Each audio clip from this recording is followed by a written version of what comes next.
கேட்போர் அனைவருக்கும் வணக்கம். ஹியோமே வித் அபி. இன்னைக்கு என்ன பார்க்குறோன்னா, நெக்ஸ்ட் டாபிக் ஸ்வதர்மா. எதில் பார்க்க போகிறோம்? Chanakya in daily life written by Radhakrishnan Pillai. அவங்களோட இதில் புக்கில் பற்றின ஒரு ஸ்வதர்மாங்கிற டாபிக் பற்றி பார்க்க போகிறோம். ஸ்வதர்மானா என்ன?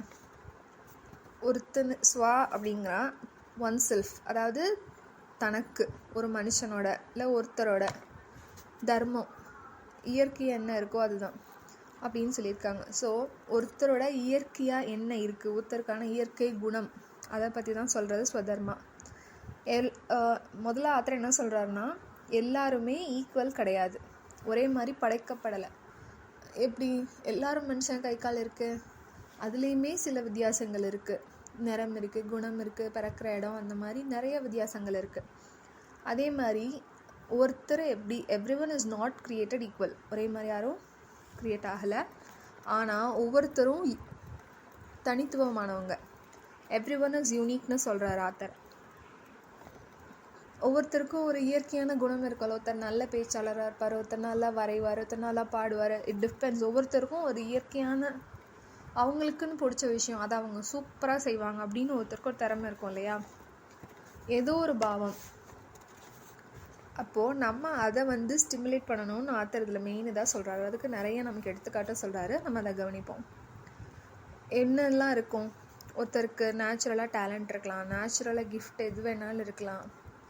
ஒரு ஏதோ ஒரு தன்மை அவங்களுக்கு, அதுதான் இவங்கன்னா இது அப்படின்னு ஒன் லைனில் அவங்கள பற்றி சொல்லணும், அந்த மாதிரி இருக்கும்.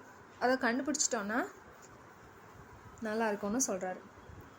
என்ன சொல்ல வர்றாருன்னா, எது நமக்கு வருதோ அதை நம்ம நல்லா பண்ணோன்னாவே நல்லாயிருக்கும். இப்போது ஒருத்தருக்காக, இப்போ அம்மா சொல்கிறாங்க அப்பா சொல்கிறாங்கங்கிறக்கா நமக்கு பிடிச்சதை விட்டுட்டு பிடிக்காதது செய்யும்போது நமக்கு அது ஈடுபாடே இருக்காது, கண்டிப்பாக இருக்காது. நம்ம அதை ஃபுல்ஃபில் பண்ணி ஃப்ளரிஷ் ஆகவே முடியாது. அதாவது என்ன சொல்ல, பிடிச்சதை செய்கிற ஒருத்தனுக்கு முதல்ல காசு கம்மியான வருமானமாக இருந்தாலும் அது அவனுக்கு அதை தொட்டுட்டான், அந்த ஹைட்டை ரீச் பண்ணிட்டானாவே அது அவனை தவிர யாராலையும் பண்ண முடியாது. ஸோ அவனுக்கான ஹைப்பே அதிகமாக இருக்கும். அதனால அவன் கிடைக்கக்கூடிய வருமானம், இப்போ நம்ம ரீசெண்டாக ப்ரெசென்ட் வரலாமே, இப்போ நம்ம இவர் இருக்காருல்ல, செஸ் பிளேயர், தெரியுதுங்களா? எங்கள் குழந்தைங்களுக்குலாம் தெரியும், பிரக்ஞானந்தா. கரெக்ட். பிரக்ஞானந்தா அவருக்கு சின்ன வயசுலேருந்தே அவங்க மம்மி சொல்லியிருந்தாங்க, ஒரு இன்டர்வியூவில் கேட்டிருந்தேன். அவங்க அக்காவும் சரி அவரும் சரி செஸ்ஸில் கொஞ்சம் கொஞ்சமாக பண்ணிகிட்டே இருந்தாங்க அழகாக. District level, state level, national, international, இப்போது வேர்ல்ட் சாம்பியன் ஆகிட்டாங்க. ஸோ அவங்க இன்ட்ரெஸ்ட்டை அழகாக கண்டுபிடிச்சி அவங்களுக்கு அதை தட்டி கொடுத்து நம்ம கொண்டு போயிட்டே இருந்தோம்னாவே அவங்களோட ஹைட்டை ரீச் பண்ணிடுவாங்க கண்டிப்பாக. ஆனால் டைம் எடுக்குமே தவிர்த்து, நிறைய தடைகள் வருமே தவிர்த்து அதை நம்ம நிற்கக்கூடாது, யாருக்காகவும் எதுக்காக நிறுத்தக்கூடாது.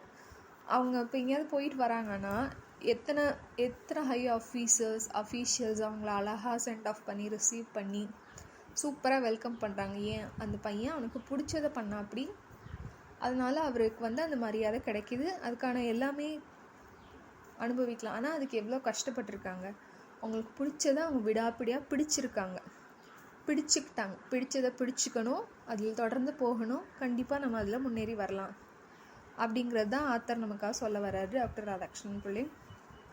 இதே தான் சாணக்கியா என்ன சொல்கிறாருன்னா, ஒரு ராஜாவுக்கும் அவர் அதை தான் சொல்கிறாராமா. உங்களுக்கு எது பிடிச்சிருக்கோ அதை நீங்கள் கண்டுபிடிங்க, அதை ஃபாலோ பண்ணுங்கள், கண்டினியூ பண்ணுங்கள். என்ன தடைகள் வந்தாலும் அதை ஸ்டாப் பண்ணாதீங்க. கண்டிப்பாக நீங்கள் ஒரு தொட முடியாத உயரத்தை தொட முடியும். முடியாத உயரத்தைன்னு இல்லை, எவ்வளவு அதிகமாக உங்களால் அதுக்கான அதோட மகுடத்தை நீங்கள் அனுபவிக்க முடியும் அப்படின்னு சொல்கிறாரு. இப்போ ஒரு ஸ்டூடெண்ட் நல்லா படிக்கிறாங்க, டாப்பராக இருக்காங்க, 12th முடித்தோடனே அவங்க அதில் நல்ல ஸ்கோரும் வாங்கிடுறாங்க. ஆனால் அந்த குழந்தைக்கு எதில் இன்ட்ரெஸ்ட்? ஸ்போர்ட்ஸ். ஆனால் சுற்றி இருக்க அம்மா அப்பா ஃப்ரெண்ட்ஸ் எல்லாம் என்ன சொல்லுவாங்க? எனக்கு ஸ்போர்ட்ஸ் தான் இன்ட்ரெஸ்ட், நான் போகிறேன்னு சொன்னால் என்ன சொல்லுவாங்க? போகாத, நீ தான் நல்லா படிக்கிறிய, நல்லா சம்பளம் வாங்கலாம். அந்த பொண்ணு, அவங்க குழந்த ஒரு படித்து டிகிரி வாங்கியோ ஒரு வேலைக்கு போனவன், அவங்க ஒரு மாதத்துக்கு 3 லட்சம் சம்பளமே வைங்க, திருப்தி இருக்காது. ஆனால் அதுவே அந்த ஸ்போர்ட்ஸில் அந்த குழந்தை போச்சுன்னா முதல்ல ஷைன் ஆக கஷ்டமாக தான் இருக்கும். அப்புறம் இன்டர்நேஷ்னல் லெவல், அப்படி லெவல் எல்லாத்துலேயும் போய் ரீச் ஆகி அவங்க ஒரு தங்க பதக்கம் வாங்கிட்டு வந்து அந்த நாட்டுக்கே அவங்க பெருமை சேர்க்கும்போது அவங்களுக்கு இல்லாத விஷயங்களே கிடையாது. ஒரு நல்ல கவர்மெண்ட் ஜாப், ஹை போஸ்டிங் எல்லாமே கிடச்சிரும். அதுக்கான டைம் தான் இன்வெஸ்ட்மெண்ட்டு. கண்டிப்பாக மென்டல் ப்ரெஷர், ஃபினான்ஷியல் எல்லாத்துலேயுமே இருக்கும். ஆனால் அந்த அதோட ஏறி உட்காரத்தோட சிம்மாசனம் அளப்பெரியது. மனசுக்கும் சந்தோஷமாக நிறைவாக இருக்கும். எப்பவுமே பிடிச்ச வேலையை செய்யும்போது அதோட கஷ்டம் நமக்கு தெரியவே தெரியாது. ஒரு பிடிச்சவங்களுக்காகவோ மனசுக்கு இஷ்டமானதோ சந்தோஷமான விஷயத்த செய்யும்போது அது எவ்வளோ டஃப்பாக இருந்தாலும் அசால்ட்டாக முடிச்சிருவோம். அது முடிச்சுட்டு வந்து தூரத்துலேருந்து அந்த பாருங்கள் இவ்வளோ கஷ்டமாக இருந்ததான்னு யாராவது சொன்னாதான் தெரியுமே தவிர நமக்கு தெரியாது. ஸோ அதுதான் ஆத்தர் சொல்கிறாரு. உங்களுக்கு எது பிடிச்சிருக்கோ, உங்களுக்கு எது பிடிச்சிருக்குங்கிறத தினப்படி முதல்ல கண்டுபிடிங்க. அதில் முன்னேற பாருங்கள். இப்போ எழுத பிடிச்சிருக்கா, அதை எழுதுறது ஃபாலோ பண்ணுங்கள். அது எப்படி இருக்குங்கிறத வெளிப்படுத்துங்க. அதுலேருந்து என்னத்தை கொண்டு வரலாங்கிறத கண்டுபிடிங்க, செய்யுங்க. அதே மாதிரி இதுக்கெல்லாம் எக்ஸ்பர்ட்ஸ் தேவையாக இருக்கிறவங்க யூஸ் பண்ணிக்கோங்க. இப்போது ஸ்போர்ட்ஸுக்கு கண்டிப்பாக ஒரு எக்ஸ்பர்ட்டோட அட்வைஸ் தேவை, ஒரு கைடன்ஸ் தேவை. எதுக்காக தேவைப்பட்டால் அந்த எக்ஸ்பர்ட்ஸ் கிட்ட போய் ட்ரெயின் ஆகுங்க.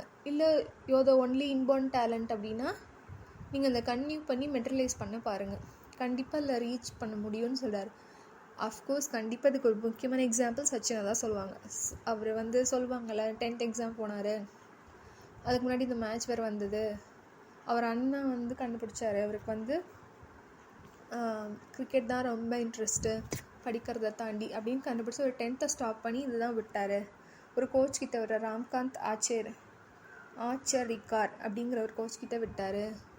அவர் அண்ணன் தான் அவரை ஒரு பட்டத்தீட்டுன்னு வைரமாக்குனாருன்னு சொல்லுவாங்கள்ல, அந்த மாதிரி தான் ஆத்தரும் சொல்கிறாரு. உங்களுக்கு எது பிடிச்சிருக்கோ அதில் கண்டிப்பாக போங்க, நீங்கள் ஷைன் ஆவீங்க.